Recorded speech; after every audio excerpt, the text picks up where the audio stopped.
Salut! Amazon a sorti une nouvelle télécommande plus évoluée pour accompagner ses produits Fire TV et on va voir ensemble si l'investissement vaut le coup. Allez, unboxing rapide. Dans la petite boîte, tu verras la télécommande, deux piles AAA presque cachées sous l'emballage, un livret avec les informations importantes et un guide de mise en route. Jusque-là, rien d'exceptionnel. Cette nouvelle télécommande est plus petite que le modèle fourni en standard avec le FireCube TV 2022 et elle a pourtant plus de boutons. La disposition générale ne change pas vraiment. On a en plus un bouton casque tout en haut pour accéder plus rapidement au menu Bluetooth pour faciliter l'appairage d'un casque ou de tout autre appareil audio. Comme d'habitude avec les appareils Fire TV, tu es bien guidé pour chaque étape, difficile de se tromper et de ne pas y arriver. Il y a aussi deux touches 1 et 2 qui sont personnalisables pour lancer rapidement une application. Tu peux paramétrer ça en tenant appuyé 2 secondes la touche que tu veux attribuer. Ça ouvre un petit menu, tu peux choisir une application ou une commande, tu valides et c'est terminé.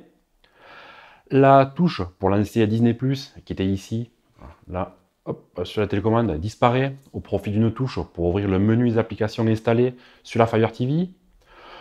Pour installer cette nouvelle télécommande, la première fois, il va falloir la faire reconnaître par le système, mais pas de panique, c'est toujours très simple. Avec l'ancienne télécommande, tu vas dans le menu Télécommande et appareil Bluetooth, puis Télécommande Amazon Fire TV, et enfin ajouter une télécommande. La nouvelle télécommande devrait apparaître dans la liste. Alors n'oublie pas de mettre des piles avant de commencer la procédure. Si tu ne vois pas la télécommande dans la liste, tiens appuyé pendant une dizaine de secondes le bouton Accueil, celui avec la petite maison de la nouvelle télécommande, et là tu devrais la voir apparaître. Pour finir, sélectionne-la dans la liste, un message s'affiche pour confirmer que la nouvelle télécommande est opérationnelle, et c'est fini. Tu vas peut-être avoir un message qui te demande de faire une mise à jour de la nouvelle télécommande, donc tu laisses faire et tu attends patiemment. Pour les autres nouveautés, une des plus intéressantes est le rétroéclairage automatique des touches dans l'obscurité dès que tu vas manipuler la télécommande. Fini d'appuyer sur les boutons un peu au hasard et à l'aveugle.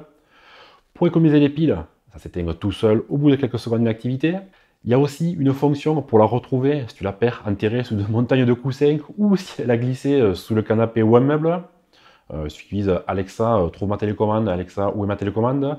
La télécommande va sonner pour pouvoir être repérée plus facilement. Alexa, où est ma télécommande? Laissez-moi essayer d'appeler votre appareil First Remote Control. Cela peut prendre jusqu'à 30 secondes.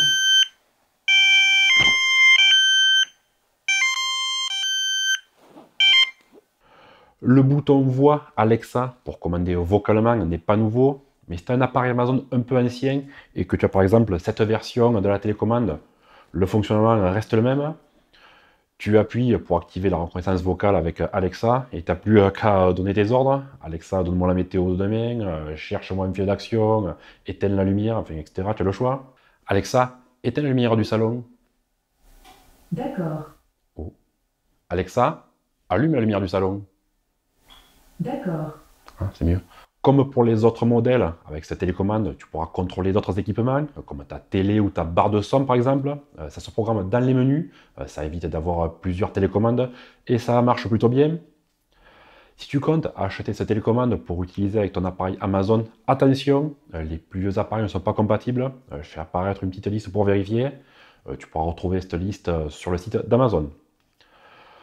Cette télécommande ne change pas fondamentalement l'utilisation d'une Fire TV, quelle qu'elle soit, même si elle fonctionne très bien, elle n'a rien d'indispensable. Le seul truc qui pourrait me faire changer, c'est le rétroéclairage des touches. C'est vraiment la fonction qui manquait jusqu'à maintenant sur les télécommandes que j'appellerais classiques. Ça, c'est une option maintenant qui va être de base. Pour d'autres, la fonction pour la localiser quand elle est égarée, ça va être plus utile. Après, tous les raccourcis programmables, comme pour ajouter un casque Bluetooth ou vers les applications, là, je suis moins convaincu. La navigation dans l'interface est assez simple et rapide pour trouver facilement ce que l'on cherche. Ou alors, on peut directement demander à Alexa, qui va se faire un plaisir à faire ce que tu lui demandes.